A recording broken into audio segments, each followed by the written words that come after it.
everybody. I am HyphenX, and welcome to the Great Conversation Podcast, where we indulge in healthy dialogue about topics that are important in today's society and culture.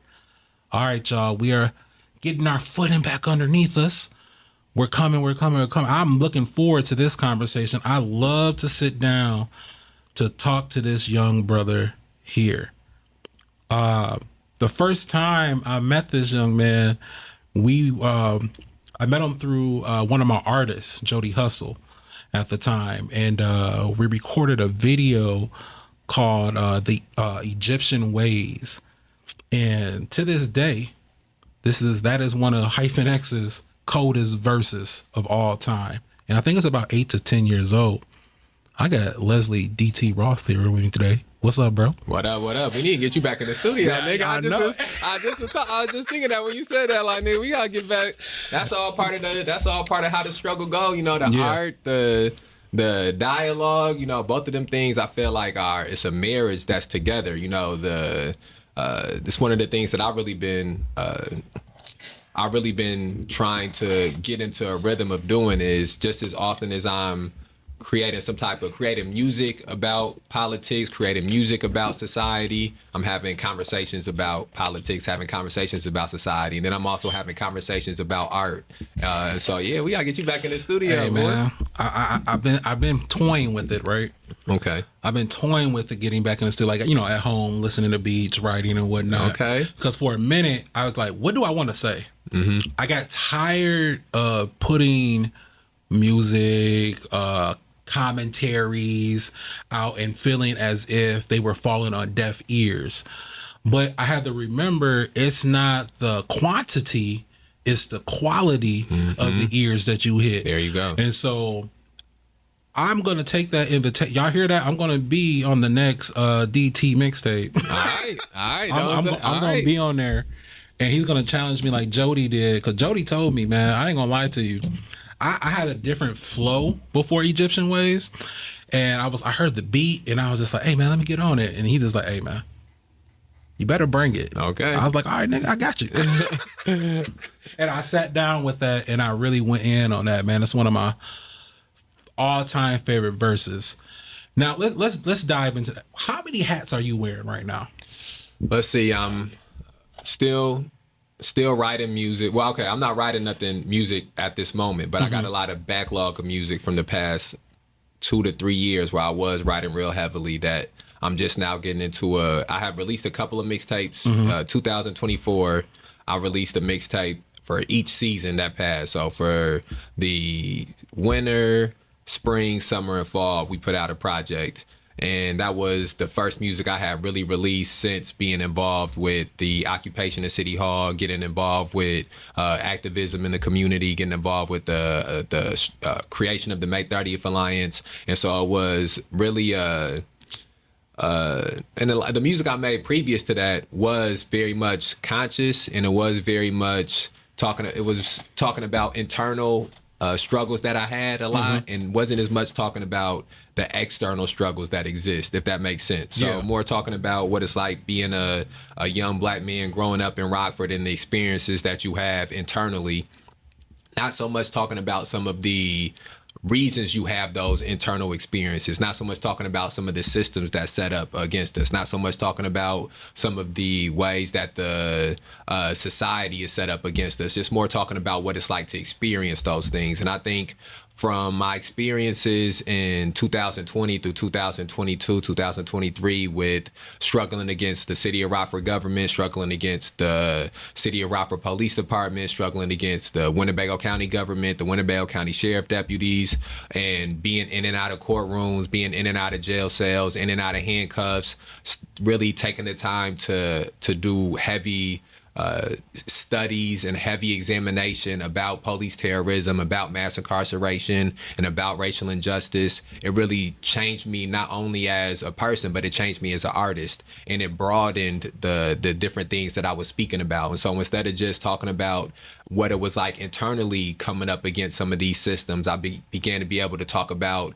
how these systems are set up and how these systems are created. And I think that was a real evolution for my music, but it was also something that had it was sort of a learning curve where, you know, the way that I would make a music video changed after that. You know, the way that I would release music changed after that. The content of the music changed after that. You know, before I would say I put out a mixtape in or put out a project or make songs. Say I made 10 songs.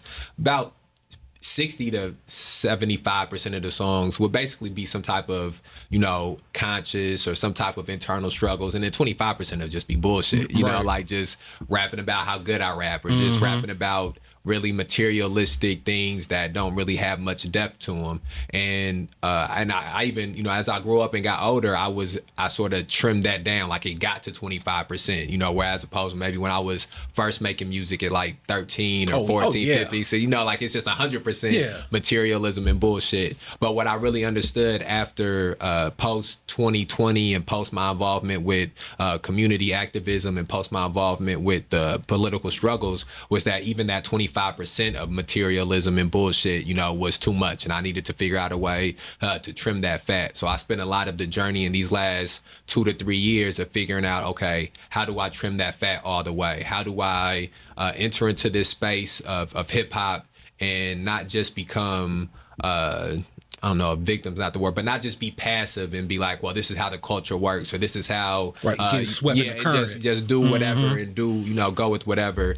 And so, you know, including like even just doing shows, you know, I didn't want to just go and do a show somewhere, or just go to be performing in places if it wasn't something that was consistent with what the music and my message, the message in my music was, or also if it wasn't consistent in the things I was doing outside of music. So I took a lot of these last 2 years, the last 2 to 3 years, to figure out, okay, how do I find a way where I can be a performing artist, and I can be a performing artist that's staying true to my political and my social beliefs? How can I be a recording artist and continue to stay true to my social and my political beliefs? How can I be a writing artist and continue to stay true to my social and political beliefs? And so I've really been getting a good standing on that, you know, this year here and at the end of last year. So recording music and releasing music as a hip hop artist is still a hat I'm wearing. I'm also, you know, I create music videos for it. So I've been a part of directing and co-directing and producing some of the different music videos that I've done. I've done a lot of editing for those music videos,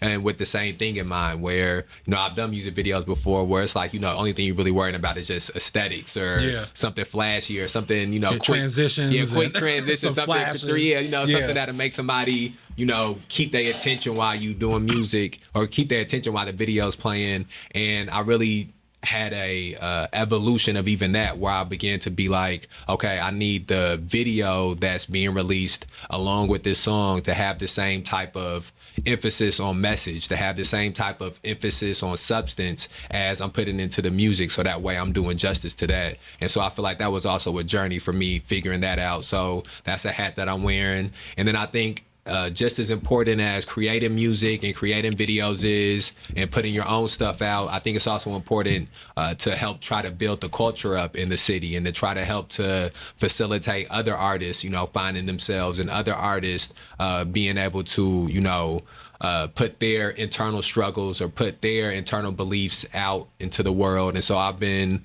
involved with the 815 Hip Hop Power Rankings, which is something where I just sit down with different artists. We have conversations about their creative process, have conversations about their musical journeys, try to put an artist who maybe other people in the city don't know about, give them a platform where they can speak and people can get to know them as a person and as an artist, be introduced to them as an artist, maybe go check out their music. And, you know, I think that a lot of times there's certain things that you can't get across when you're recording music, or when you're writing music, that you can get across when you're having a discussion with somebody, or you're having a dialogue with somebody. And I found that it's a lot of artists where in our dialogues, you know, and in our conversations, we can really get into in depth, and maybe in a way that you couldn't get from just listening to their song. And a lot of the artists that I've grown up loving, one of the things that made me love them, besides just the music that they created and the art that they created, was hearing them talk about the music they created, hearing them talk about the inspirations and the things that led to them, you know, creating that art, and the things that they went through, and realizing how much commonality we have, you know, as artists, in the way that we interpret the struggles that we go through. So that's been one of the hats that I've been wearing as well. And then, of course, you know, the May 30th Alliance as a organization organizer of the May 30th Alliance, being involved with protests. City Market's getting ready to come up. This will be the 7th annual City Market protest that we will be involved in. We'll be right in front of City Market again this year. And that's one of the things that the May 30th Alliance, just putting out content on the May 30th Alliance page on a regular basis. Very consistent. Yeah, it's been, and that's been another thing that's been a real a battle and a real struggle for me, is getting into a place of being not only consistent, but consistent and in rhythm, where it's like I'm not just doing it so that to say that I did it, but I'm doing it, it's in rhythm, I'm growing with it, I'm evolving with it, I'm figuring out, okay, this works here, how can I add another piece of content? Or, hey, this works, people like, for example, the statement from the Struggles is just like a 20-second, 30-second, sometimes real quick, and it's just a quote that comes out every day. Not to cut you off, but I just want you to know that when we had our Yo Black People Black Quote Exchange, it was to me, it's an extension from your statement on the struggle. And I used a lot of the quotes that I saw, and I put them on note cards. That's what's up. And I had the participants read these quotes with each other, and I had 3 discussion questions at 5 minute, like it's kind of like speed dating almost. There you go. And they sat down, and man, it was very powerful.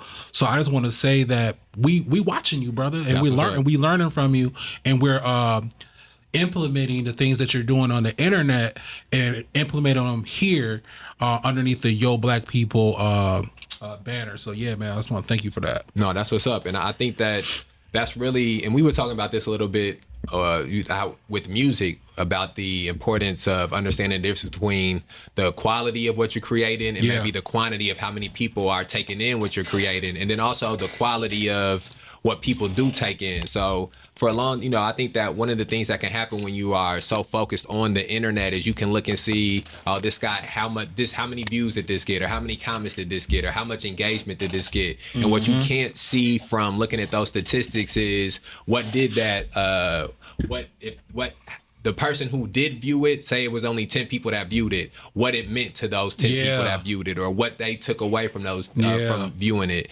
And that's one of the things that I've really understood, and that's one of the places where the internet and social media, these aren't real places, right? And sometimes we can forget the fact that the work that you're trying to do, the internet and social media should only just be a conduit for you doing that work. It shouldn't be the end all for you doing that work. Your goal shouldn't be 1,000 views or 50,000 views or whatever, because a lot of times too, how these things work is you can just pay to get the views. You can you can pay for the advertisement, and the advertisement will force it to be the third thing on everybody's feed. They'll they'll play it for 5 seconds, or it'll automatically play for them or whatever, and then those numbers will give you whatever endorphins you need. But that doesn't change the fact that how did that person receive it?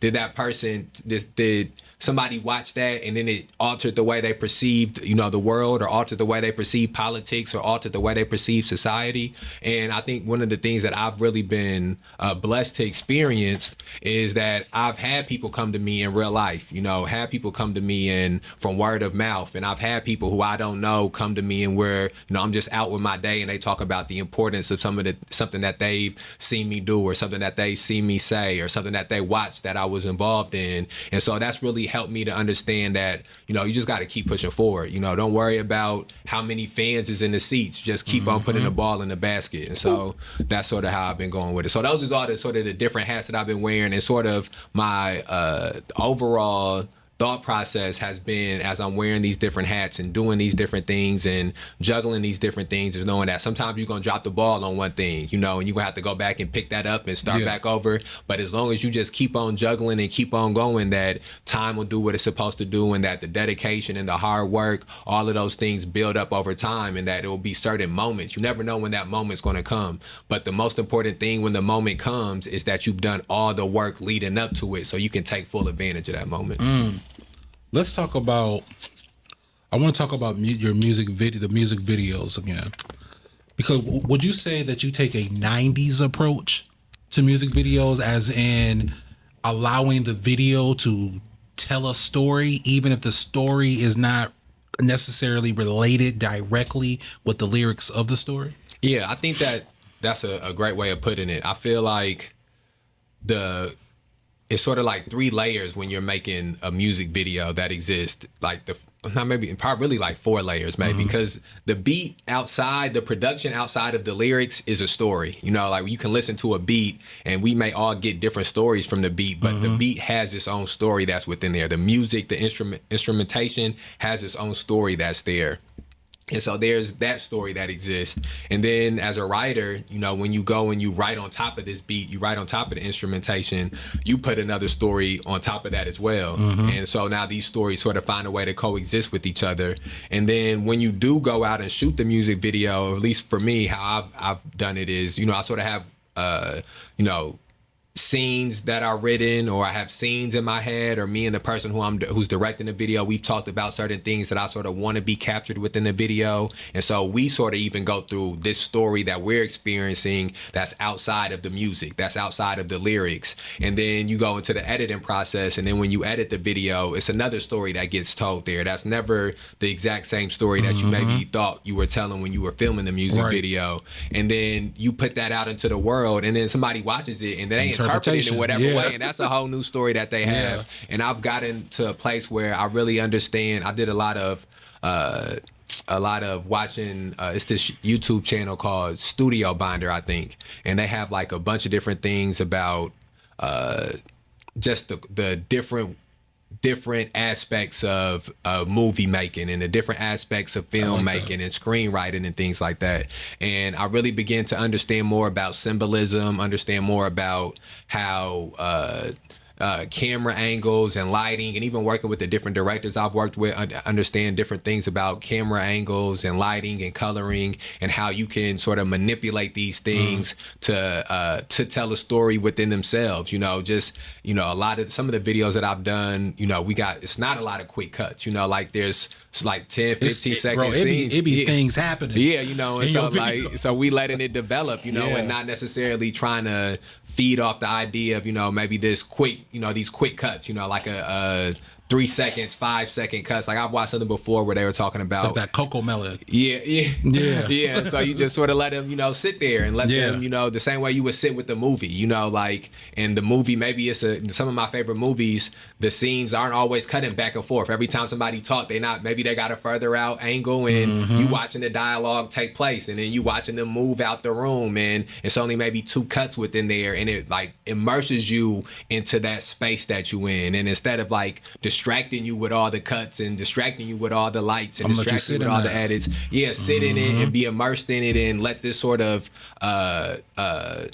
overwhelm you a little bit. And so like that's sort of what I'm trying to do with a lot of the music videos, is that I want you to watch the music video, have an experience from the music video. And I think from doing that, it's also made it that it's been more difficult to figure out, okay, how do we what are we going to create? You know, like, how do I create the next thing? You know, I haven't put out a music video now for probably close to a year, and I got like 2 videos worth of footage that I'm still going through and editing, and I want to get back to releasing some more things. But my main thing has just been, okay, what is it that I want to tell? I want to make sure I'm telling the story each time I'm doing this. I want to make sure that the story I'm telling is in sync with the story I'm telling in politics, and in sync with the story that I'm telling socially, and not these things that are unhinged or detached from each other.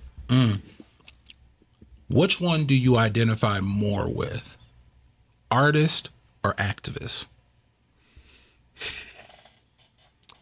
I think I probably identify more with artists, because I've been involved in artistry longer than I've been involved in activism. But I think that as I've gotten older, and as I've gotten more intertwined with with community activism, and I've gotten more intertwined with some of the political structures within the city, I go through a 24-hour basis, and I'm more connected with activism than I am necessarily with artistry. And I begin to sort of view them as 2 sides of the same coin, where a lot of times I approach my activism in a way of artistry, you know, and I've learned how to approach my artistry in a, you know, from a place of activism, even when it means, you know, at times I got to put down the artist hat. Like, I feel like I don't never put down the activist hat. I never put down the hat for the struggle, but there's times where I know I have to put down the artist hat, or I have to put down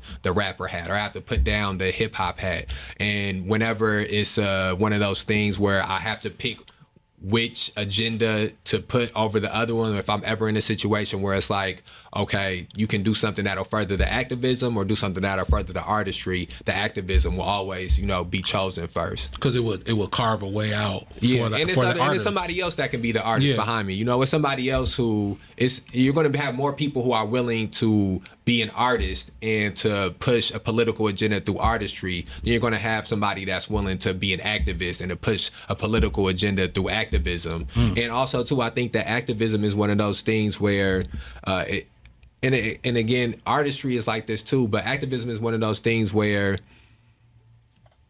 you have to, it's a strategy that goes within it that's different than artistry. It's almost really closer to being maybe a manager or a producer, where you have like certain plans and you have certain goals and certain things, and your main objective a lot of times with activism is, you know, how do I get from A to B? How do I get from B to C? How do I change some of these realities? And with artistry, I feel like the main objective or the main agenda is really just creating something.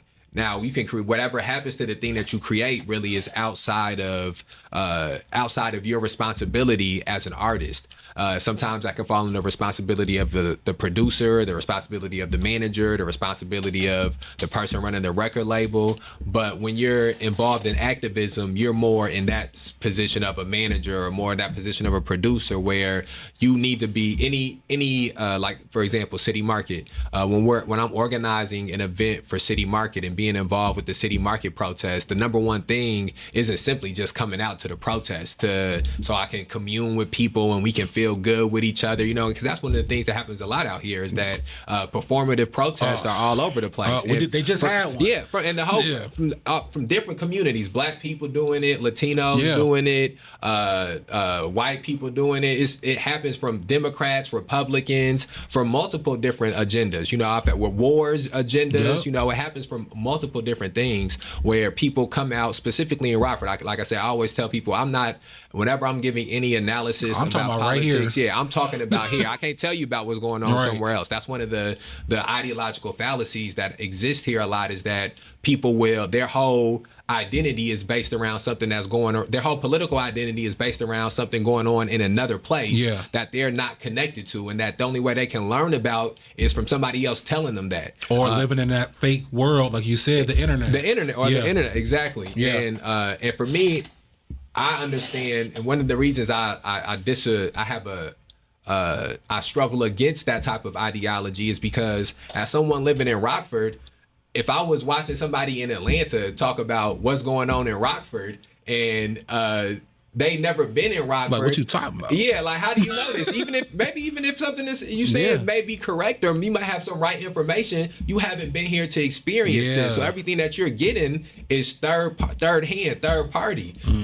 And to me, that's not something that is sustainable. You know, you can't sustain that through in mass actions and in mass struggles. You can't sustain everybody getting the information third party. What you can sustain is somebody experiencing the information and then acting upon that. And so I say all that to say that one of the things that can really happen is that if you aren't deeply connected with the struggles that are going on in your city, if you aren't deeply connected with the struggles that are going on in your community, you can really end up just sort of like not even going with the flow, but you can get washed up in the current of events, you know, and so you're no longer and become a blind follower. Yeah, and you're not anchored to anything. Yeah. And so I think that, and that's sort of going off a subject of what we was talking about a little bit. That's how I go on a great conversation. Yeah, and I think that that's just something that happens a lot. And so I try my best to make sure that I don't allow myself to get too wrapped up in something that I haven't experienced firsthand, or something that I'm not going to be able to actively be involved with, or I'm not going to be able to actively change, or I can't actively articulate these things. And so to go back to the city market protest like we was talking about, and the difference between artistry and activism, is when we go out to city market and we go out to that protest,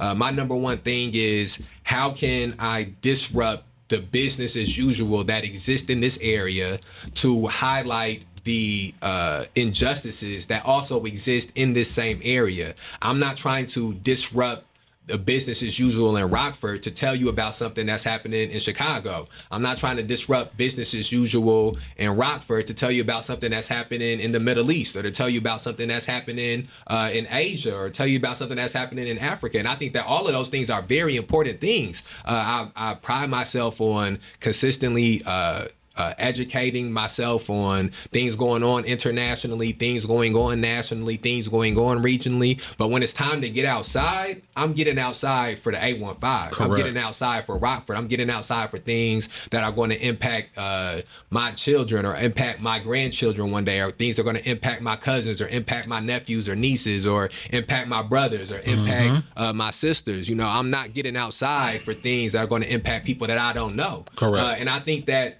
is the mind state that everybody should have, because if everybody has that, then everybody is being taken care of. Imagine how your city would be. Exactly. Everybody getting taken care of. Nobody's left behind then. Because I'm not saying that that people in Minnesota should be doing something for Rockford. No, if you in Minnesota, take care of whatever city in Minnesota that you taking care of. We take care of all the city here in Rockford, and everything will be taken care of. Exactly, as opposed to one place being put up on this pedestal while other places is being pushed all the way down here.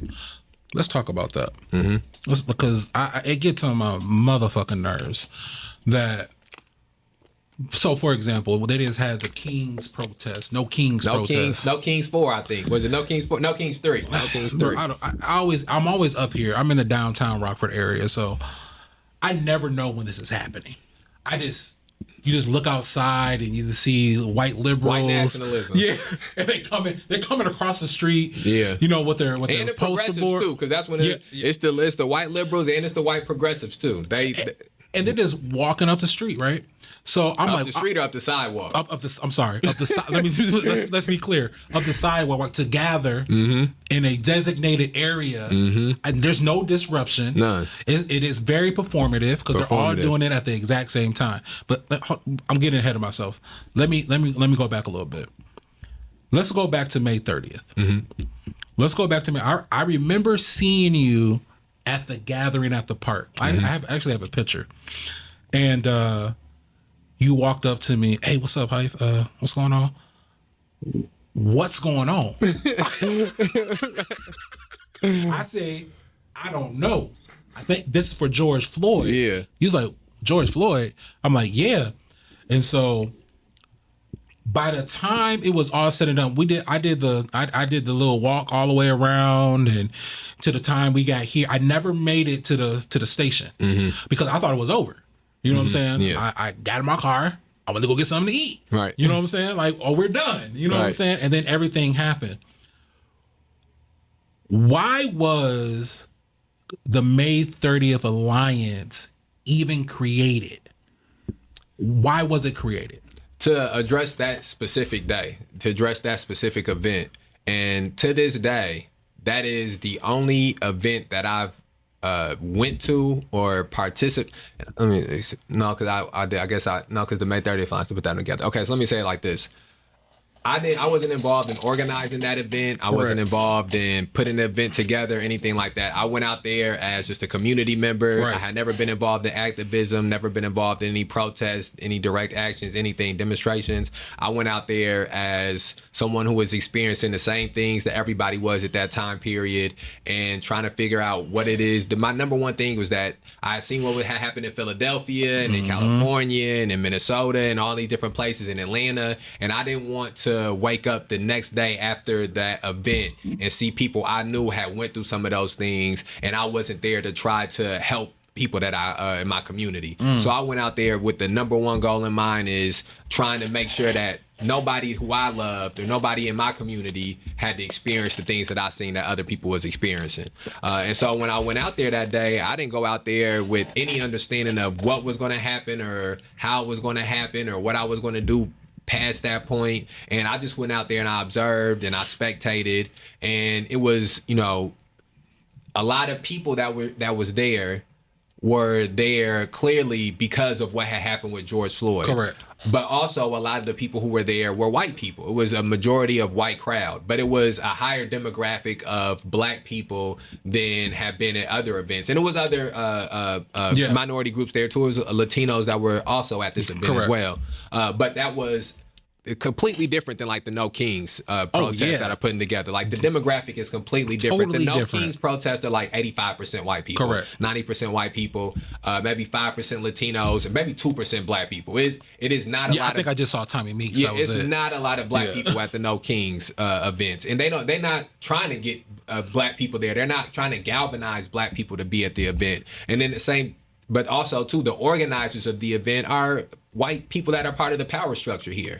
The organizers of the May 30th event were not white people involved with the power structure. The people who organized the May 30th event that took place in Rockford in 2020 were people who were actively struggling against police terrorism and mass incarceration and racial injustice in this community. There were people who were politically educated. There were people who were black people, people of color, and they had a very deep understanding of the realities of the politics that existed here. And so they went out of their way to make sure that it was black people that was there. They went out of their way to make sure that it was a space that was occupied by black people. And I think one of the things that has happened from 2020 to 2026 is that a lot of other communities have tried to co-opt the black struggle. I've watched it happen with Palestine, when the Palestine and Israel thing was going on. It was people who were putting chalk down at the same place that we were putting chalk down at City Hall and just changing the messages. And people didn't know the difference between one thing or the other. People didn't know this, you know, the May 30th Alliance was doing this and this is a different group that's doing this. And again, one of the things I talk about, and I think all of these conversations have to be really, you have to be in depth about these things. What's going on in Palestine is a genocide, and it's unjust, and it's inhumane, and it's a horrible thing that's happening. But there's also a genocide that happened here in the United States of America to the indigenous peoples that the majority of the people who I watch be involved with the Palestine events that were going on here have never spoken about those indigenous struggles, have never organized anything to highlight the indigenous struggles or highlight the genocides and the ethnic cleansing and the forced displacement of the indigenous peoples that were here. Simultaneously, the majority of the people who are involved with that also have never done anything to highlight the struggles that black people have went through here, or highlight the inhumaneness of the transatlantic slave trade that took place and that happened here. And that is an ideological hypocrisy. It's an ideological fallacy. A lot of I've seen so many white people who had Palestinian flags on their bio, and they can't tell you nothing about the Cherokee or the Comanche or the Utes or the Iroquois. And nor do they care. Nor do they care. The Seminoles, they don't care, and it's out of their mind. And they wouldn't even be able to connect the two things if somebody didn't sit down and explain it to them. And so that's an ideological fallacy. It's an ideological hypocrisy. And that's not somebody advocating for justice. That's somebody advocating for what their identity, how they identify, similar to what had happened with ICE similarly here. There were so many people who were up in arms about ICE, and they see an ICE car, they taking pictures of the ICE car, and it's threat 60, 70 comments when ICE is here and ICE is at this place.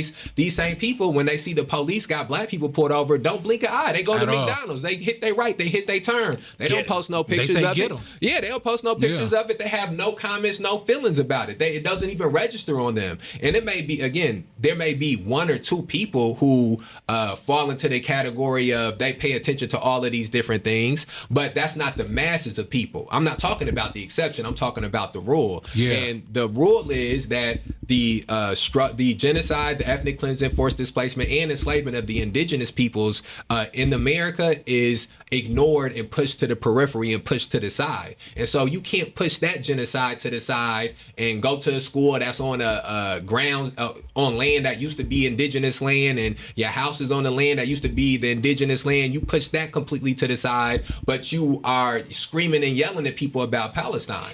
You hold both of those things together. Same thing. You can't tell me how you're so upset about ICE and ICE is doing this and ICE is doing that, but you don't care nothing about what the Rockford Police Department has done to black people for decades, or what police in this country have done to black people for centuries. That's a hypocrisy. And just I'll pass it back to you. And I'm okay with people's ideological hypocrisies and ideological fallacies, but just don't try to disguise it as you are advocating for justice. Yeah. Say you're advocating for your identity or you're advocating for your community. I got no problem with that.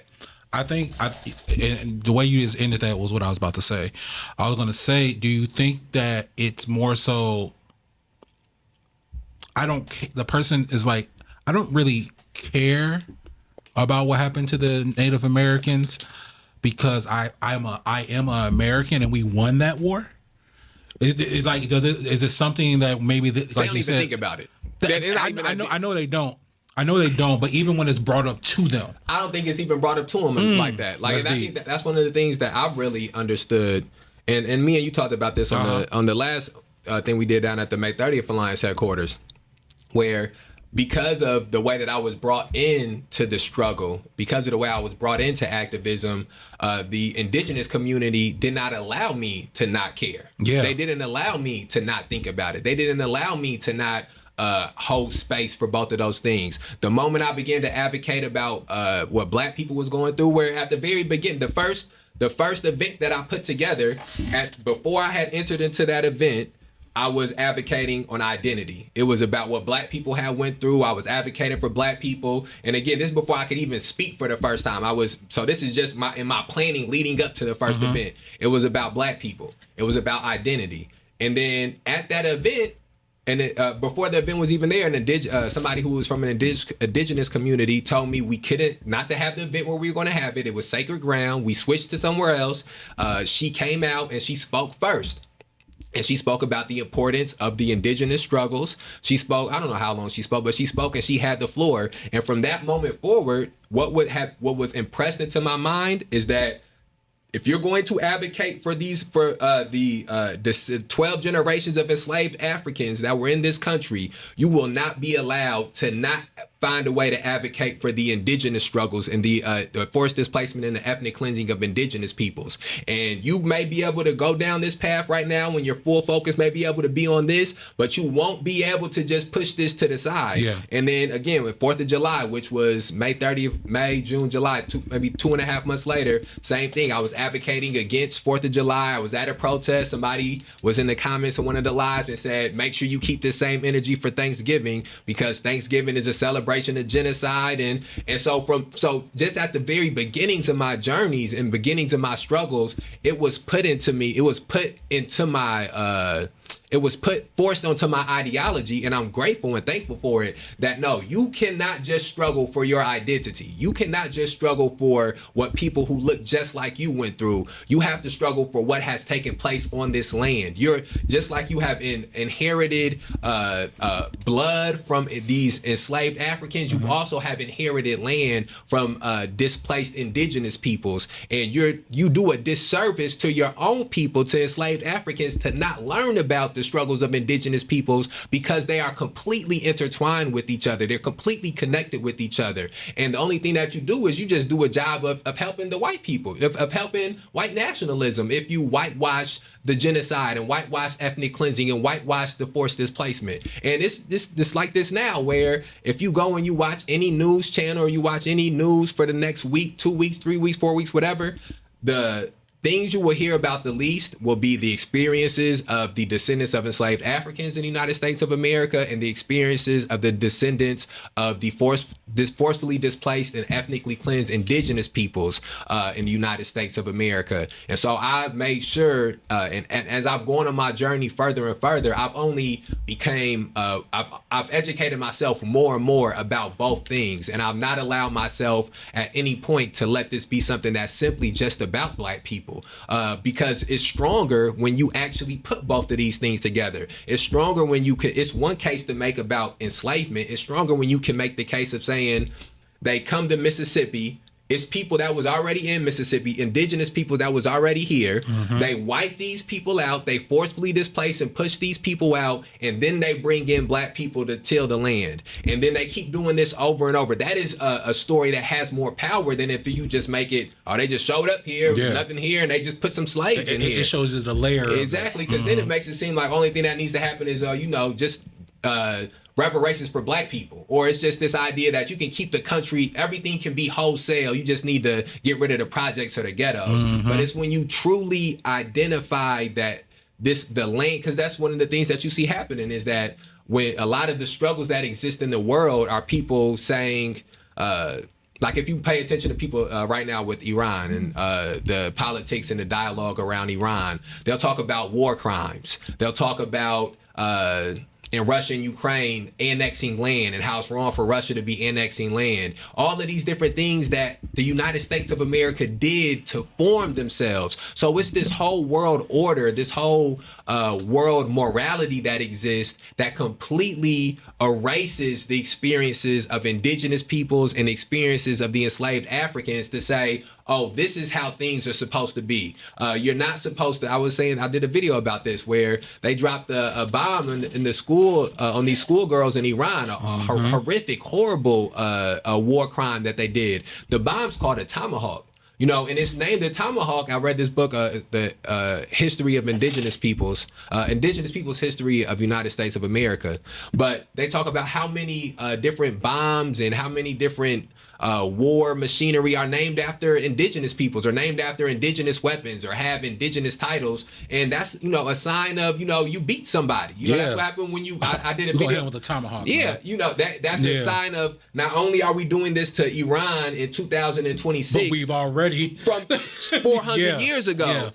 And so like those things, you can't have a honest discussion about the tomahawk being dropped on the schoolgirls before you have unless you're going to also have an honest discussion about why it's called a tomahawk and about the indigenous women and the indigenous girls who were killed repeatedly in order for this country to be built. Man, that's a lot. All right, would you say, do I want to go there yet? I'm going to go here. All right. So protest, performative, right? Can you please, for the audience, what is the purpose of a protest? Well, I think that depends on who organizing it. Depending on who organizing it. Let's say we're going to call a performative protest and one that's a grassroots protest. I think a grassroots protest still be performative. I think it can too. And so I would say this, that a performative protest is something that... Or effective protest, let's say it like that. Okay, I like that. Okay. A performative protest is one that you put on not necessarily to have any impact on... Okay, this is how I would put it. A performative protest is about the internal experience of the people involved in the protest. And... Explain that. Okay, so... the idea of coming together in community. Okay. We're in community with each other. We're all here. We're in community with each other. Okay. That's your number one objective. Anything else that can happen, it can happen, but there's no other objective for it. So the performative protest, it just means we came out, maybe we took some pictures, maybe the news came out and took some pictures, whatever happened. But the number one thing is that we are in community with each other. The performative protest can take place on the sidewalk. It can take place in the street. It can take place at home. It can take, at home. It can take place in a building, wherever. It can take place at any. The only objective of a performative protest is being in community. It's internal. It's an internal experience that everybody has. And I don't know what the word I like you said effective, but the opposite of a performative protest is one that is solely focused on the external experience that comes with the protest, where it doesn't matter it doesn't matter if you're in community. It doesn't matter if internally you feel good or any of those things when the protest is going on. The number one objective or the number one agenda is that something outside of the people involved in the protest is being impacted. I think that I would say that there's a disruption to business as usual when and again, this is one of the things that really is interesting about, and I think this happens when people aren't connected with the reality of the Black struggles that has existed in this country. The specific thing that indigenous peoples did when they were struggling against the United States of America was resistance in the form of combatants a lot of time. Like that was their number one, because they were sovereign nations. They were sovereign people. They weren't under anybody's control. The way that they resisted was if somebody tried to force them off of their land, they fought, and they fought to maintain their land. Sometimes that fighting was defensive. Sometimes that fighting was offensive. And it's up to it would be up to each one of those indigenous bands or tribes to figure out the way that they were going to do that. But that was the main way in which they resisted, because the enslaved Africans were over here, did not have sovereignty, because they didn't have land, because they didn't have some of those things that were established. The primary way that they resisted was through doing work slower. Was through keeping their language alive, keeping their culture alive, keeping some of their traditions alive in secret. The primary way that they resisted was through just one person fleeing and getting off the plantation. And what happens with both of those two groups is that because those were the resistance in the form of not being, of fighting, of combat, and then the resistance in the form of not combat, but I don't know what the right word I would use, but the resistance in the form of, like the enslaved Africans, there were some uprisings and some insurrections, but the vast majority of break machinery, things like underground, that. Some type of underground railroad machinery type of thing that was going on. Like that was the number one thing that they were the number one way that they were resisting, or number one way that they were struggling. And once Black people were out of slavery, and once Black people were not enslaved anymore, they had to find a new way of resistance or a new way of struggling against these things. And we were never all together in one place, so we never could do do it in a sovereign way where we were, defending a land or defending an area and attacking and defending it. There had to be a disruption. It had to be something different. And so what they found that was going to be different was they were going to challenge the morality and challenge the conscience and challenge the ethics of the country. And the way they were going to challenge the conscience and the ethics and the morality of the country was going to be to force the country to do in public what they had experienced in private for so many years. To force the country that was being able, business as usual was whatever we did to Black people just took it. You don't try to change nothing. And so how they thought about it was, they don't let you sit in whatever restaurant. You can't sit there. We just gonna go sit into the restaurant.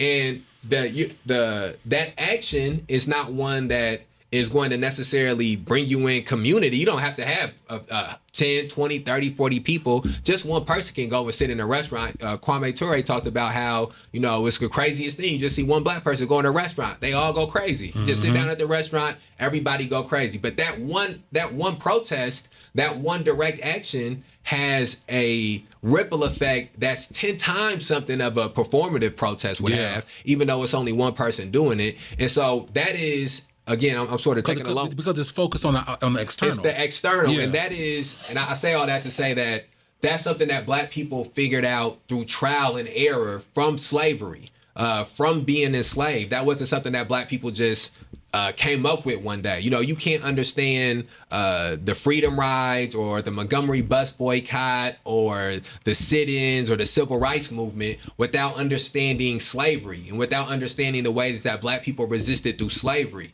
I read something in a book. I can't remember what book it was, but a woman, she was finna be sold.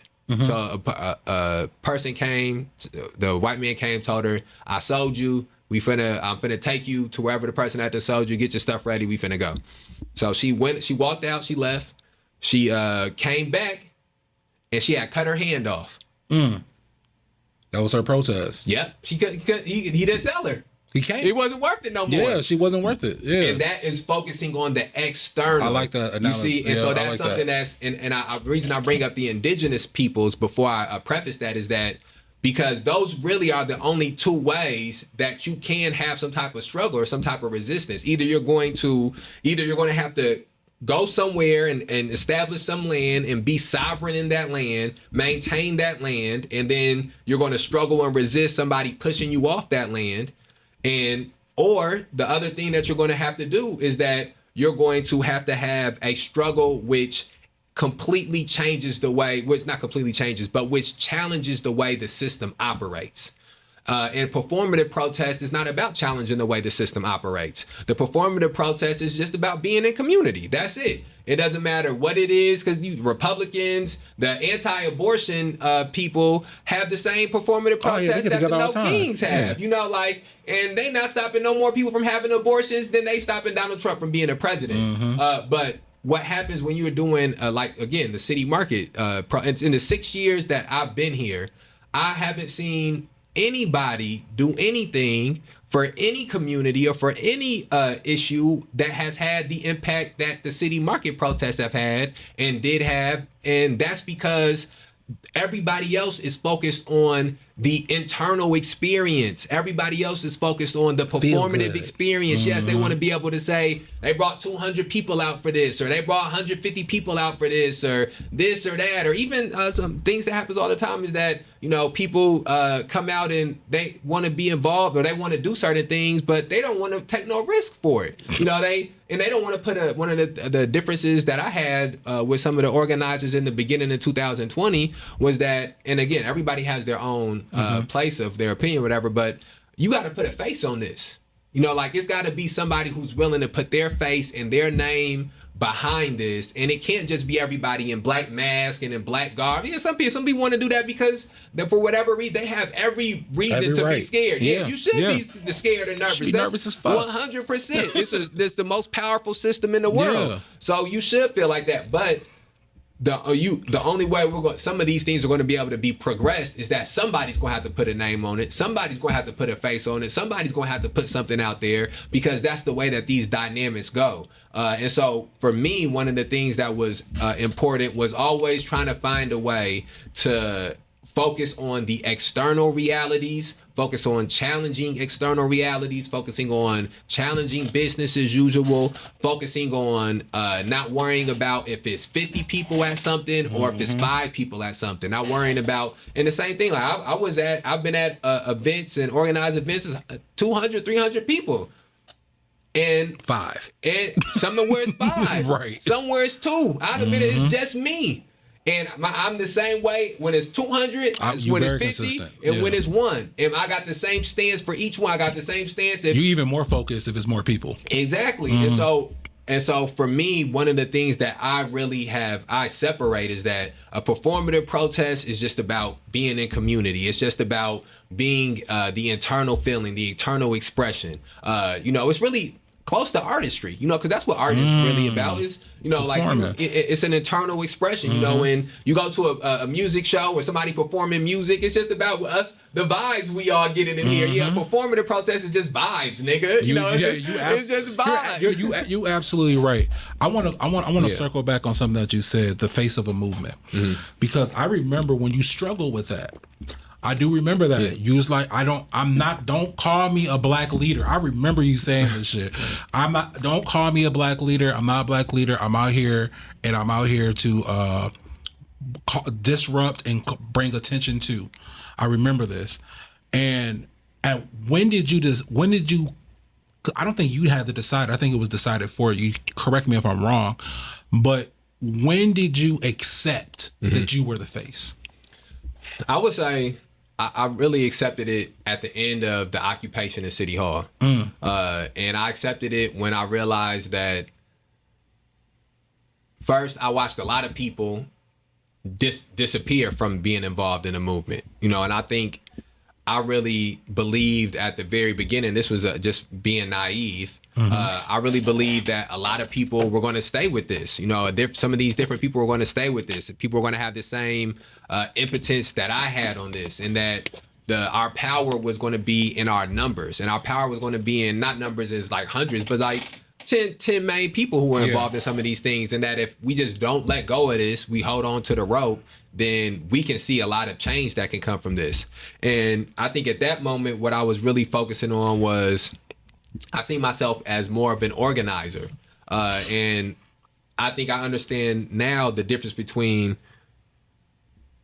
organization and mobilization. And in 2020 through really 2022, it was just mobilization. There was no organizing. There was just mobilizing, and from 2022, really even to right now, 2026, I've focused on organizing. And I realized that the way that you organize is not necessarily is a lot different than the way that you mobilize. And that once you begin to organize, no matter what you do, people are going to view you as the one that's in the lead. And that when you begin to organize, you're going to have to take the lead. When you're mobilizing, you don't necessarily need to take the lead. Because everything's on the go. Everything is moving. So these last 4 years, I've really sort of accepted that, and I really accepted that. And even just the May 30th Alliance trimming fat, and it not being as many people involved in the May 30th Alliance. And me and, my brother Friday, me and him had a lot of talks. Shout out to Friday. My brother Friday, me and him had a lot of talks. Me and Terry have had a lot of talks. Me and Antar are having a lot of talks.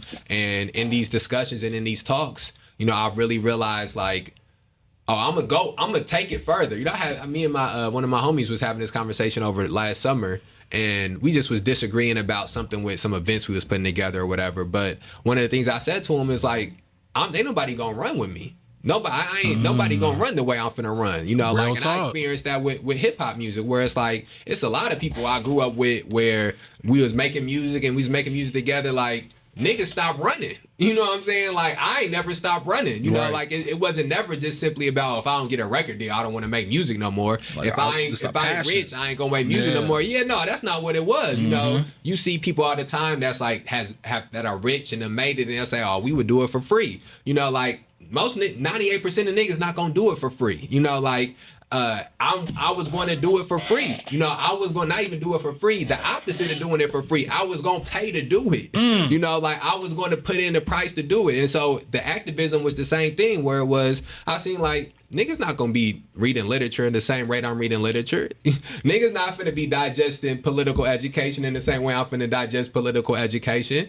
They not finna be listening to keynote speeches and lectures and seminars. They're not finna be doing that. They not finna be writing different things. They're not gonna go through the trial and error of talking all these different times and working out ideas as you in the middle of talking about the idea and struggling how to make this make sense and saying the same thing 5 different times until you get to the 6th time and you can finally get the right rhythm of the words so that's having an impact that you wanted to have. They're not going to go through the watching less TV, watching less sports game, watching less movies, playing less video games. All coming out the Matrix. Yeah, they're not finna do that. And once I really understood as time was passing that, people not going to do that, I realized like, it's only a select few people who have the capability of doing this or who are willing to do this.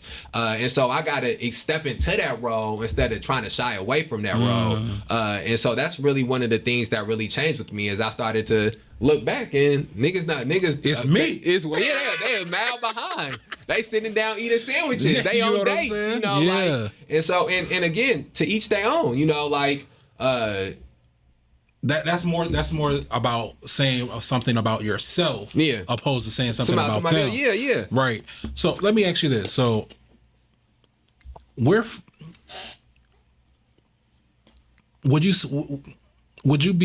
consider yourself more of a protector or an educator? Definitely an educator. Okay. So by being an educator about this system, which we're in each and every day, is it a losing battle? Is it a losing battle? Are we stuck on changing the hearts and the minds of those in control? Or are we stuck on just exploiting a system Or are we trying to hold the system responsible and accountable for the promises made to its citizens? I think that that's a fucking layered question. G. Yeah, I think one of the things that I struggled with for a long time was the idea of, because early on a lot of people would ask me like, oh, what's the end game, or what's the end goal, and for me, a lot of times I really got to a place where when I would get that question, my number one thing would be saying, well, our goal is to make people conscious of these realities. You know, my goal is not, my objective, the May 30th Alliance objective is not, or the end game, I guess I would say, or end goal is not to make it so that police terrorism doesn't exist. I would love for police terrorism to not exist, but that's something that's outside of anything that I can do. That's a societal change. My goal is to make sure that people are aware of police terrorism. My goal is to make sure that people are aware of mass incarceration. My goal is to make sure people are aware of racial injustice. And I think one of the things that really shaped my ideology was watching the shift in rhetoric from Trump being president to Joe Biden being president, and then watching the shift in rhetoric between how watching people. I'll never forget this. I think Joe Biden came to Belvedere, and people went up there to protest what was going on in Palestine, and again, what's going on in Palestine is horrible. It's a horrible thing. It's a genocide that's happening. But my number one thought was that Belvedere may be one of the most racist towns in the area. Oh my God! Like if you black and you've grown up here, like you know Belvedere. There's a Belvedere, Rochelle, Rockton, Love Park, Cherry Valley. Stay out. Yeah, that's like damn near sundown town. Damn near. So bro. To watch people go to Belvedere when the president's in Belvedere, and to not even have what black people experience be on their agenda. Besides the fact, Latinos got it bad in Belvedere too. Yeah. So like, they the niggas out there. Yeah, exactly.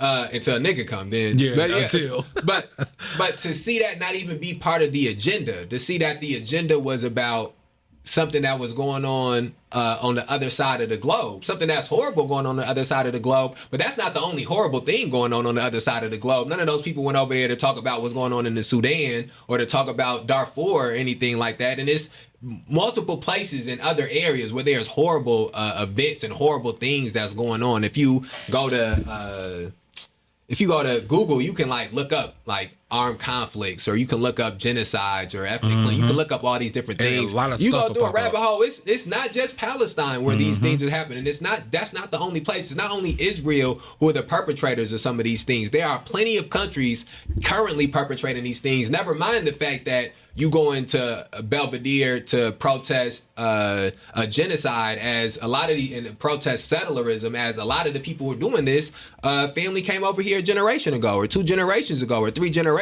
ago, and they themselves are the beneficiaries of settlerism. They themselves are the beneficiaries of ethnic cleansing and forced displacement and genocides. And that's not true for the descendants of enslaved Africans. We're not settlers. We're not the beneficiaries of settlerisms or the beneficiaries of ethnic cleansing or genocides. We are the people who have, besides indigenous peoples, we are the people who have been the most victimized by the success of ethnic cleansing. Oh yeah, because when they successfully ethnic cleansed the indigenous peoples, we moved in and we got we had oppression and exploitation. Whereas there's other people who their family came over here a generation ago or 2 generations ago, they have benefited from those things. And again, if somebody is living in whether it's in Latin America or it's in the Middle East or anywhere, and they come over here and they have a better life, I want somebody to have a better life. I don't want somebody to be in a worse situation. But what is important is to make sure that you are articulating why you can have that better life and highlighting why you can have that better life, and that you advocate for the people who you have that better life at the expense of with the regularity. Like it's What's no that way called? that Paying homage? Yeah, Is that what they say? something like that. Something like that. You Yeah. know, like Okay. and even deeper than that, really. Yeah. You know, like and again, like it's not to say that you can't do that. You can only do one or the other.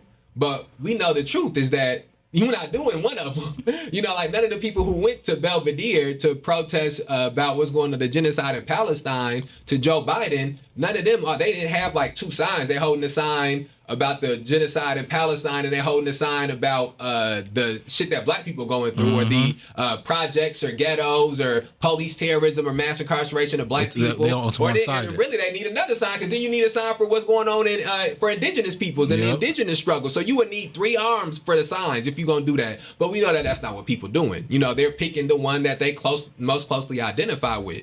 And so it was really an awakening experience for me to see how easily the black struggle can be pushed to the periphery. Never mind the fact that the indigenous struggle was never picked up in the first place. And so that really changed the way that I maneuvered within activism. And it made me realize that not only do I need to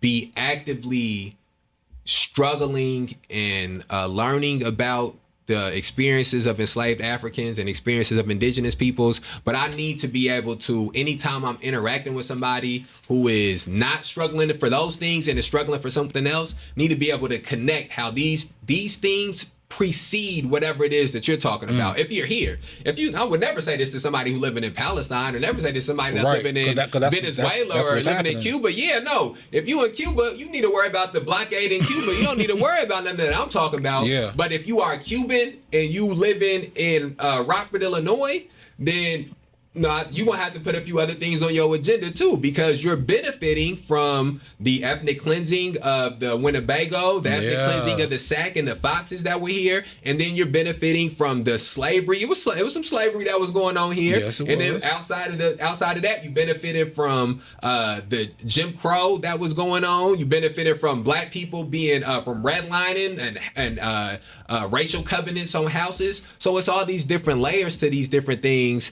And for me, that was really a turning point. I sort of lost your question in the mix there. That's how we do it. I want to go back to the point where you were saying, like, so I say all that to say that for me, when I begin to perceive that, I begin to especially going deep into indigenous struggles, I begin to understand that it's not about winning any specific battle. It's not about getting any specific, it's not about a specific police officer being arrested for something that they did. It's not about specific laws being changed. It's never about any one specific thing that if this happens, then you have success. If this happens, then you've won. What it's about is about a journey. You know, like it's this, you know, it's crazy to go back to use this in reference, but Miley Cyrus got a song called Decline. You know, like, and she's like, it's not about what's at the top of the, it's not about what's at the top of the mountain or about what's on the other side. It's the climb. That's it. And, you know, it's about the struggle. That's it.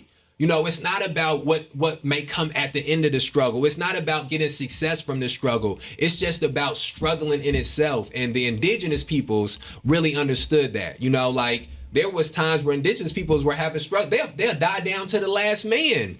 Like, they understood what was going on. They understood what they was up against, but they were willing to, it was about the struggle. It was about not relinquishing that. It was about knowing, and when you do that, you leave a heritage, you leave a legacy for the people that come behind you, where the pride that they have in just knowing the bloodline that they come from, or knowing the people that they come from, and knowing this is what these people represent. You know, like, this is what their history is. You know, I don't look at, you know, Martin Luther King Jr. talked about how he feared he was integrating his people into a burning house. And when I think about Martin Luther King's struggles, there's a lot of things he struggled for that didn't manifest in the way that he thought they were manifest. But what was important wasn't about the manifestation. It was about the struggle that he went through. Exactly. That's what was important, was the struggle, not the manifestation. Because it's just like with sports, you know, it ain't, you're not going to you don't control if you win a championship all the time. It's a team game. It's all types of outside factors, health and injury, and you don't got full control of that. What you got control of is how much work you put in, how often you go into the gym, how often, how hard you playing, how much dedication that you got to it. And if you put those things together and you do that in earnest, and maybe the cards work in your hand, and maybe you end up with one of them at the end. You know, maybe you end up with a chip. But if you don't, that don't mean that everything was in vain. Yeah, everything was in vain. No, that's not true. So let me ask you. So I'm sitting here and I'm speaking to you, right? And the essence of you is the same. There is a difference.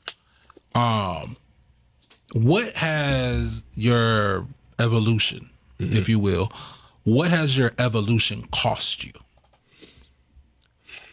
A lot personally, you know, like it's a lot of, and I would say this too. I'm an only child. Yeah. I grew up as an only child. It's just me and my mom. We had a dog, you know, like, but and I grew up with my grandmother, but she passed away when I was young, when I was about 10 years old. She lived in the house with us for a long time until then. But for the most of my life, you know, it was just me and my mom. My mom working to make ends meet, you know, working 2 jobs, sometimes working 3 jobs. So I spent a lot of time by myself. Yeah. And so I'm real comfortable alone. Let them know, bro. I'm real comfortable by myself. I don't, you know, like, right. So for me, a lot of the things that it cost me was like, I'm not as close to people, you know, like I have a lot of personal relationships that were, preceded me being involved with political struggles where that relationship not as close no more because our focuses is different. You know, like the things that we want out of life are different. You know, like I still love that person. I still got love for those people. But, you know, like I'm not kicking it. I'm not going to bars. I'm not hanging out. Like if I got an hour of free time, I'm probably going to try to read or write. Or maybe I'm doing something like this, you know, something that some type of creation, you know, that's happening within that free time. And somebody else may not want to do that with their free time. Like, and that's cool. I understand that. Yeah, that's what's good. Same thing. It's people who I've I met through activism, and that we had in 2020 when everybody was Black Lives Matter and everybody was worrying about black stuff, and the shirts they wearing about black people, their profile picture about black people, the shit they posting about black people, black this, black that, blackity, black. You know, like we in sync then, but as time passed and as black issues got pushed further to the periphery and they picked up other issues or local, exactly. You know, like we not as close no more because we have an ideological difference. And my ideology is not going to change. You know, like I have, and again, this would be different if I had a belief, because sometimes you can have a belief and you don't take no time to learn about the belief. You just feel like this. Just how it is. It's internal. But what I've been able to do is that I've read, you know, and I've studied and I've examined and I've reread and restudied and examined and sat with an idea, just sitting in a chair thinking about something, you know, just at work thinking about something, thinking it through. They talk about a lot of physicists do this, where like they just thinking about the theory, you know, like I think Einstein was one of the ways he got his theory of relativity was just thinking about it, you know, thinking about the trains passing her. I'm butchering it, but becoming engulfed in that thought and that process. Just in thought. And so like I've been in thought with these things for such a long time and studying them in coordination for such a long time that I know this is true, that you can't be advocating for some of these things and not be advocating for this. You know, you can't push the black struggle to the side and then pick this other thing up. You know, like, and then you can't try to double back to the black struggle later. You can't try to use the black struggle to help benefit help justify your cause. To help your thing. You know, like, no, you can't do that. And I would feel the same way. I would say the same thing to somebody else if they was doing something. If it was a black person that was doing something like that, I'm like, no, you can't do that. Like, you can't pick up the same thing with the indigenous struggles. Like, I would never be speaking about the indigenous struggles just to advocate for the black struggles. Like, I'm just picking it up like it's a prop to help push up the black thing. No. I'm understanding that these things are intertwined with each other and they're connected with each other, and that all the things that come after it, that come following the chapter and that following these stories, that these things need to be addressed too, but they can never be adequately addressed if you don't address what happened at the beginning. and that every person who tries to, there's so many people, again, to go back to like I was saying, there's so many people from 2020 who have found different things that they advocate for, whether it's ICE, Palestine, Russia, Ukraine, getting a Democrat to be the president, not having Trump be the president. And these people were all black, 2020. But you can't advocate for that, for chapter 8 to be changed, and you done forgot about chapter 1 being changed. Yeah. And not only that, but if I'm watching and I'm doing an analysis of this, how true were you about changing chapter 1 if you on chapter 8 that quick and chapter 1 ain't been altered? And so many people who was talking about the importance of changing the realities of what black people experienced in 2020 and 2021, who they off doing whatever now, and ain't none of those realities been changed. So how genuine were you about that, you know? And so for me, there's a lot of people who I don't have as close relationships with, don't have closest connections with, because it's an ideological difference. You know, it's an ideological fallacy that exists there. And my number one goal is making sure that my children, my grandchildren, the people that I'm close with, the people who look like me and who experience things like me, don't continue to have to go through this type of a cycle. Right. And the only way that can happen is if I'm putting as much focus on these things as possible. And again, I want to just make sure I'm articulating this fully. Is that police terrorism, mass incarceration, racial injustice is the three things that the May 30th Alliance focuses on, struggling against. And taking direct action against. Those three things encapsulates anything that a minority group will experience here. If you are Latino, Latinos experience police terrorism, mass incarceration, and racial injustice. People from the Middle East, Arabs will experience mass incarceration, police terrorism, and racial injustice. Somebody comes here that's from Africa, you're going to experience police terrorism, mass incarceration, racial injustice. So those things will impact you. But the reason that they will impact you is because of the original group of people who went through them. And so if we are going to make sure that Latinos don't have to deal with police terrorism, deal with this. Exactly. If we're going to make sure that Arabs don't deal with police terrorism, mass incarceration, or racial injustice, you're going to make sure that Ethiopians, Ghanaians, whoever, anybody, Sudanese, anybody who will come over here and live here in pursuit of what they call a better life, if you want to make sure that they're not going to experience those things, the way to make sure that does not happen, even if you're focusing on imperialism and American imperialism, if you want to make sure that those things won't happen, you have to start by addressing the origin of these things. And anybody who's not addressing those origins and who are trying to address things that came after that, they are actually perpetuating those things, because this system is built for you to address that. Yeah. They want you to address the fourth and fifth problem, and they'll give you some reform for that. Yeah. You can prune the leaves. Yeah, 100. Don't you dare go to that root. Don't go to that root. Yeah, there you go. There you go. Like my granny used to say, don't cut down my rose bush now. So let me, man, it's so many things I want to talk about. So a little time. Guys, you can also catch me over on on the May 30th platform as well. So a lot of these conversations may overlap. But I'm going to tell you what's been really on my mind since our last conversation. And what's really been on my mind are the Buffalo Soldiers, right? Yeah. It's tearing me up on the inside. You know what I'm saying? Yeah. Because we were a weapon of mass destruction. You know what I'm saying? For the expansion of America under the false pretense of full citizenship. You know what I'm saying? To eliminate and just exterminate indigenous people, right? So I've been struggling with that because, you know, the Booker Washington Center was a place at one point where Buffalo Soldiers came and was a community center, and we celebrate we celebrate the Buffalo Soldiers. But under what hat do we celebrate them under? Is it the black hat? Is it the American hat? It's the American hat.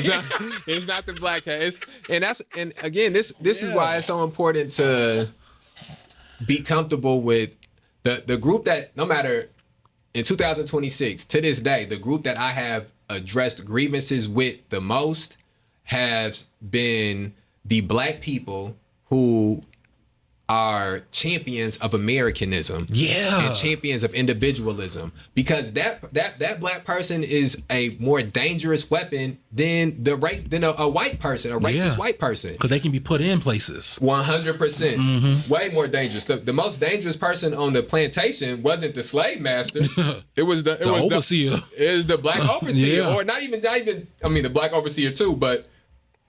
Just the black person that's on underneath master. Oh yeah, going with the flow. The house nigga that's trying to do anything that he can to make sure that him individually can benefit from this system that has a negative impact on us communally. Masses, right. Yeah, and so like he's willing to, for his individual gain, to sacrifice us collectively. And so that's a more dangerous weapon than the person who is I'd rather have a strong enemy that's right out in the open than to have a secret person, a traitor, somebody a traitor in the midst. A spy. Exactly. Yeah. I want a strong enemy more than I want even a weak spy. Even if they're not good at being a spy, just the fact that they in there spying, what it does is it makes it presents this it presents the idea that if for the Buffalo Soldiers, for example, that the only issue that exists in the country is that black people don't have access, and that is actually the most dangerous idea. It goes back to what we was talking about with DEI, with diversity, and inclusion. Is the idea that the only issue with the country is that black people aren't more included in what the country is doing. And that's dangerous. That's dangerous because that does nothing to change the systems of the country, does nothing to change the realities of the countries or the conditions of the country. All it does is it makes it so that more people are part of the injustice. Like that's not a challenge to the injustice is not that the injustice isn't that it wasn't more black people who had slaves. Like that's not what was unjust about slavery, was that it couldn't be black people with slaves. Like if you was to go back and now the black people can have slaves and maybe they can have some white slaves. Like that wouldn't. Yeah, the system. Yeah, slavery is the problem. Yeah, it's not who is the slaves or who the one who has the slaves. That's the problem. And so like the same thing. Militarism is the problem. It's not the fact that they won't allow you to be black and be in the military. But one of the things that I think is important to preface is that, especially during that time period, black people didn't know that being included would not change it. A lot of black people thought that being included could change it because they didn't understand the gravity of what was going on. They didn't understand the gravity of the country. One of the things I'll say is that sometimes after they would have struggles with indigenous peoples, and they would win a battle. Like they did this with Black Hawk. They have a struggle. They're having the battles back and forth, whatever. America signs a treaty. They get a treaty signed. They get some agreements. Y'all gonna move to this area. Y'all will be over here. We'll give you these annuities. This will be your place. Shake a hand or whatever. Everything all good. Okay, let's come take a tour of the United States. Come take a tour of the states. So they come and they take them to Washington, D.C. Or let them see all the cap. Let them see the cap. Let them see how many people it is. Take them to Chicago. Let them see how many people in Chicago. Take them to New York. Let them see how many people in New York. So they take them all over and let them see just how many white people it was, just how big the structures they had was. And then when they would go back to their people, it's not, what can we do? You know what I'm saying? Like there's so many of them. So psychologically they was defeated not even defeated, but psychologically they was put in a place where they realized like, oh, this is an inevitability. Yeah. This is inevitability that's going to happen. So they were opened up to the realities. Whereas when they're just struggling in Winnebago, like struggling on the Rock River, like they don't understand how many white people it is in these different places. What's out there? Yeah, right. I was reading a book called Black Elk Speaks, and this is about like the Sioux. And one of the things Black Elk said was that when he was growing up, he's in Dakota, and everywhere he goes, indigenous peoples. It's only indigenous peoples. Like they got the whole world. Like it's we everywhere. And then he realized once he started interacting with white people, and that It's this my many. God. Yes, Right. it's this many of them. I don't remember which book it was, but one of the books I read too, they talked about one of the chiefs said he was talking to, because like they would have these different factions. One group who trying to find a way to just make a deal so they don't have to go to war, and another group who want to go to war and fight down to the last man. And this was post Civil War that this one took place, and he was saying that he just watched what they did in the Civil War and how the white people how they killed each other. He was like, I know what they'll do to us. But I say all that to say that the same thing is true for black people who was in slavery. I read so many books about black people who were getting out of slavery, fleeing slavery. Harriet Jacobs, the incidents in the life of a slave girl by Harriet Jacobs. And one of the things that would happen is that the black people in the South would hear about the North, and they just thought it was equality and this place with justice. Yeah, the promised land. And so in their understanding, if you just can get north, then you can get away from this. And it wasn't until they would get north that they realized, oh, it's not slavery here, but there is something different here that is just as malicious and that is just as difficult and just as complex. And so I say all that to say that was true when black people was joining the army, like Buffalo Soldiers. Like a lot of them believe that if you just join the army, you get into the army, you fight, you soldier, make a living for yourself, make some money, like you can rise out of what they're trying to put you in or rise out of these situations. You got a uniform, you get respect. It's like this to this day for some people, like if somebody hasn't taught them and they haven't learned, they don't realize that, no, it's not even you individually. You can individually rise to whatever that rank is, but the masses of black people won't be able to rise with you. And at some point, you will go somewhere where your individuality will disappear and you will be back viewed as being part of the masses of black people. And whatever the masses of black people are enduring will be forced upon you. And so like when I read about the Buffalo Soldiers, like I have that same experience where I'm like, you just don't know. They just don't understand like how they're using you as a weapon to force out indigenous peoples, but you doing that is not going to help black people. Yeah, leaning on your insecurity. Exactly. I like that. So the most powerful thing I think that you said since we've been sitting here is people focus on the exception of the rule and not the rule. And I'm taking that to heart. Because a lot of we to this day, why are we still saying this person is the first black? Oh yeah, you know what I'm saying? They love that. Like it's 2026. You know what I'm saying? Like we're still doing that. But I just wanted to say that. But we're going to enter a part where it's called finish this sentence. Okay. I'm going to say a few things, and you just kind of finish it for me. Okay. Reading has taught me that. Reading has taught me that history always repeats. I stop waiting for permission when.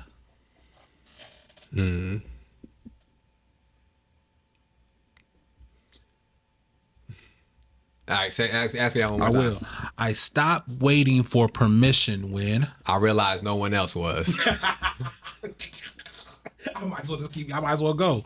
Yeah, they go it too. The difference between me then and now is information. What I'm building with my voice is information.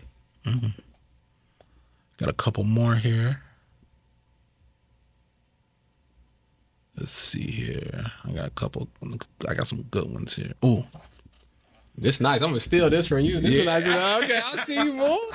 The person I'm showing up for in this work is. The person I'm showing up for in this work is. The next person who will do the work. What people don't understand about the mental health in our community is the impacts of slavery. And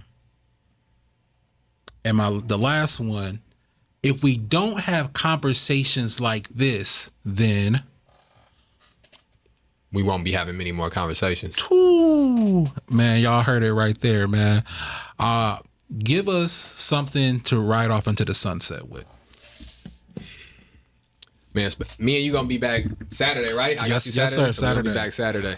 I want to say this. I think that we live in a time where we have access to so much information, and we have access to so much literature, and access to so much, so many different experiences that sometimes it can feel like too much. You know, I watched something on a TED Talk one time where a guy was saying that the best option is to just have two options. That when you start having more than two options, it just makes it so that you don't know what to do. You know, like you feel like you're going to make the wrong choice no matter what. Flipping through the TVs, too many channels. Yeah. And I say that to say, in this time where there is this much information, in this time where there is this much access, it's really important that we decide what we want to do with the information, what we want to do with the access before we start trying to get the information. And if our goals as Black people is really to further to further the struggles that our ancestors engaged in, that we have to begin to take in this information with the objective of that, you know, like not even taking information, we have to decide what information we're going to take in with that objective at the forefront. And for me, that's one of the things that has really changed the information, whether it's the movies I watch or the TV shows I watch or the books I read, the music I listen to, the people that I'm in conversation with, is the idea that not even just simply how can this further Black people or further the struggle of Black people, but how can this further the struggle of justice? You know, how can what I do in this next 24-hour period further struggling against police terrorism, further struggling against mass incarceration, further struggling against racial injustice? How can I find a way to articulate these things better? How can I find a way to understand these things better for myself so I can impart that understanding on somebody else? And so, like, I would really sort of try to push people to take the time to figure out what is it that you want to do with the information you're going to take in this next 24 hours.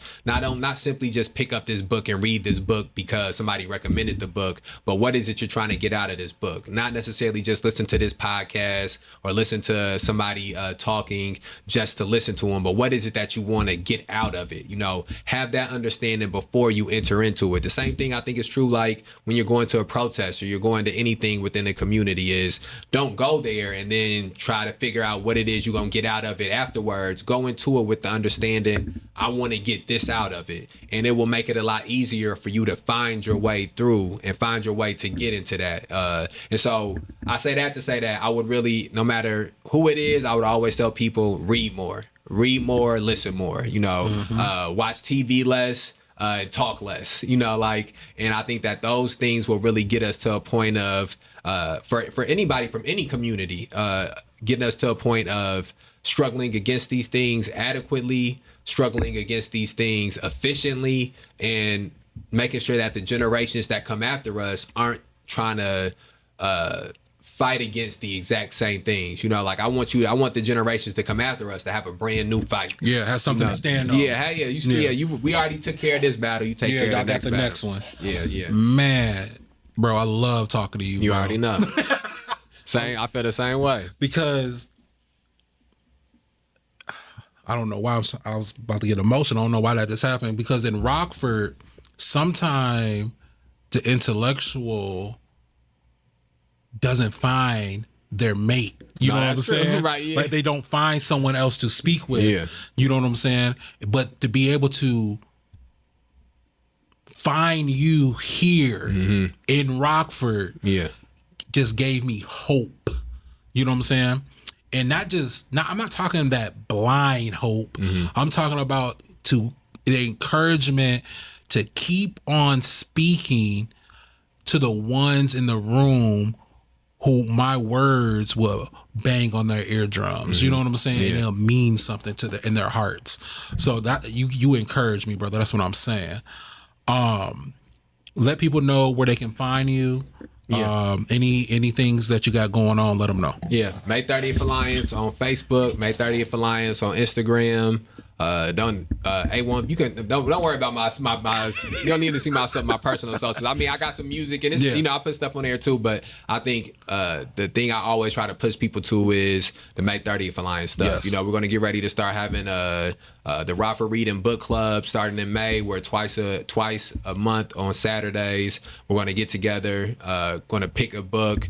Before we pick books, we're gonna like have a discussion on the importance of reading, some of the things that the ways that reading impacts the brain, some of the scientific aspects of reading, and then get into some of the sociological importances of reading. So we got that coming up. The Rafa Reading Book Clubs, City Market's gonna get ready to start up. So we'll have the City Market protests coming every Friday during the spring and the summers. I'm gonna try. We still got the Rafa readings that come out on the May 30th Alliance page. Statement from the Struggle come out on the May 30th Alliance page. I'm trying to get into a good groove of creating some more content where I'm having in dialogue with different people on the May 30th Alliance page. It's the 4th month of the year, and this has probably been the most efficient year I've had with creating content. Yeah. And so I'm really just trying to keep that pushing, keep that going forward, and just keep finding different creative ways to keep the struggles that exist in Rockford, Illinois in the forefront and in the conversation.